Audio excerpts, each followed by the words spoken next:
Hi friends, എല്ലാവർക്കും സ്വാഗതം. ഇന്ന് നമ്മൾ തയ്യാറാക്കാൻ പോകുന്നത് ചോറിൻ്റെ കൂടെയൊക്കെ കഴിക്കാൻ പറ്റിയ ഒരു ടേസ്റ്റി ഒഴിച്ചുകൂട്ടാനാണ് കാച്ചിയ മോര്. വളരെ വേഗം നമുക്ക് തയ്യാറാക്കാൻ പറ്റുന്ന ഒരു വിഭവമാണ്. അതുപോലെ നിങ്ങൾക്ക് ഇതുപോലത്തെ ഹെൽത്തി റെസിപ്പീസ് ഇഷ്ടമാണോ, നിങ്ങളൊരു ഹെൽത്ത് കോൺഷ്യസ് ആണോ, എന്നാൽ സബ്സ്ക്രൈബ് ചെയ്യാൻ മറക്കരുത്. So keep watching, hope you like it.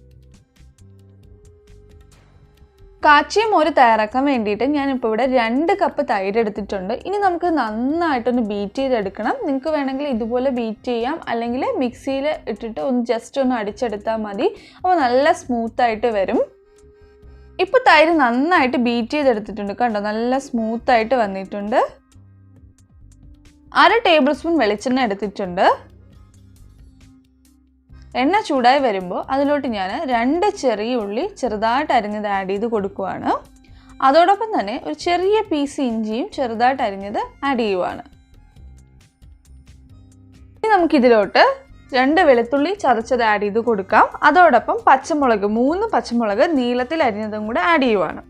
ഇനി നമുക്കിതിലോട്ട് കുറച്ച് കരിവേപ്പില, ഞാൻ ഇപ്പോൾ 1 കത്ത് കരിവേപ്പിലയും കൂടെ ഇതിലിട്ടുവാണ്. അതിനുശേഷം നമുക്കൊന്ന് വഴറ്റിയെടുക്കാം.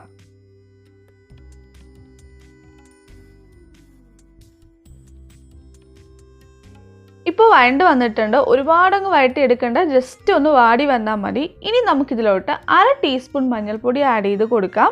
അതിനുശേഷം മഞ്ഞൾപ്പൊടിയുടെ ആ ഒരു പച്ച ടേസ്റ്റ് മാറുന്നത് വരെ, നല്ല മണം വരും, അതുവരെ ജസ്റ്റ് ഒന്ന് വഴറ്റി കൊടുക്കുക. ഇപ്പോൾ മഞ്ഞൾപ്പൊടിക്ക് നല്ലൊരു മണമൊക്കെ വരുന്നുണ്ട്. ഇനി നമുക്കിതിലോട്ട് നമ്മൾ നേരത്തെ ബീറ്റ് ചെയ്ത് വെച്ച തൈര് ആഡ് ചെയ്ത് കൊടുക്കാം. അതോടൊപ്പം ഇതിലോട്ട് 1 കപ്പ് വെള്ളവും കൂടെ ആഡ് ചെയ്ത് കൊടുക്കുക. എന്നിട്ട് നമുക്ക് നന്നായിട്ടൊന്ന് മിക്സ് ചെയ്തെടുക്കണം.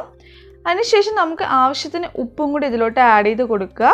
ഞാനിപ്പോൾ 1/2 ടീസ്പൂൺ ഉപ്പാണ് ഇതിലോട്ട് ആഡ് ചെയ്യുന്നത്. അതിനുശേഷം നമുക്കിതൊന്ന് ചൂടാക്കി എടുക്കണം. തിളപ്പിക്കരുത്, ചൂടാക്കി മാത്രമേ എടുക്കാവുള്ളൂ. തിളപ്പിച്ച് കഴിഞ്ഞാൽ ഇതിൻ്റെ ടേസ്റ്റൊക്കെ പോവും. അപ്പോൾ നമുക്കിതൊന്ന് ചൂടാക്കി എടുക്കാം.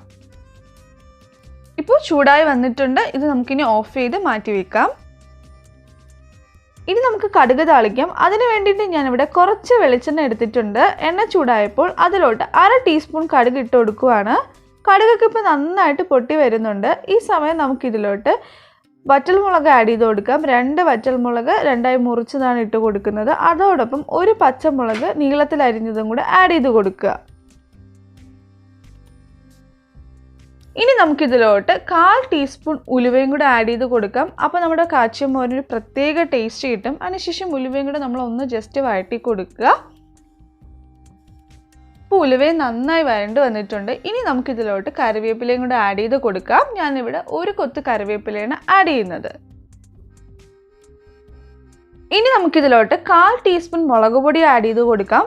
അതോടൊപ്പം തന്നെ 1/4 ടീസ്പൂൺ ജീരകം പൊടിച്ചതും കൂടെ ആഡ് ചെയ്ത് കൊടുക്കാം. അതിനുശേഷം ഈ പൊടികളുടെ ഒരു പച്ച ഇതൊക്കെ പോയിട്ട് നല്ലൊരു മണം വരും. ജസ്റ്റ് ഒന്ന് വഴറ്റി കൊടുക്കുക. ഫ്ലെയിം ലോയിൽ വയ്ക്കുന്നതായിരിക്കും നല്ലത്, അല്ലെങ്കിൽ പെട്ടെന്ന് കരിഞ്ഞു പോകാൻ ചാൻസ് ഉണ്ട്.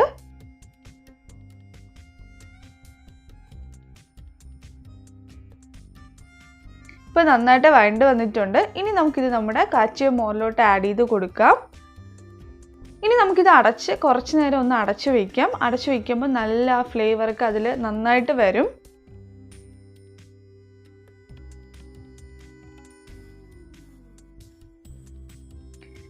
ഇതിപ്പോൾ ഞാനൊരു 1/2 മണിക്കൂർ അടച്ചു വെച്ചിട്ട് എടുത്തതാണ്. നിങ്ങൾ തയ്യാറാക്കുമ്പോൾ ഉണ്ടാക്കി വെച്ചതിന് ശേഷം ഫുഡ് കഴിക്കാൻ നേരത്തെ എടുക്കുമ്പോൾ നല്ലൊരു മണവും ടേസ്റ്റും ഒക്കെ ആയിരിക്കും. അപ്പോൾ നിങ്ങൾ എന്തായാലും ട്രൈ ചെയ്ത് നോക്കുക. വളരെ പെട്ടെന്ന് നമുക്ക് തയ്യാറാക്കാൻ പറ്റുന്ന ഒരു ടേസ്റ്റി വിഭവമാണ്. തീർച്ചയായിട്ടും നിങ്ങൾക്ക് ഇഷ്ടപ്പെടും. അപ്പോൾ ട്രൈ ചെയ്തതിന് ശേഷം നിങ്ങളുടെ ഫീഡ്ബാക്സിനെ കമൻസിലൂടെയും മെയിലിലൂടെ അറിയിക്കുക. വീഡിയോ ഇഷ്ടമെങ്കിൽ നിങ്ങളുടെ പ്രിയപ്പെട്ടവരെ ഷെയർ ചെയ്യുക, ലൈക്ക് ചെയ്യുക. ഇതുപോലത്തെ ഹെൽത്തി റെസിപ്പീസ് ഇനിയും കാണാൻ വേണ്ടി സബ്സ്ക്രൈബ് ചെയ്യാൻ മറക്കരുത്. വീണ്ടും മറ്റൊരു വീഡിയോയുമായി കാണാം. Take care, by.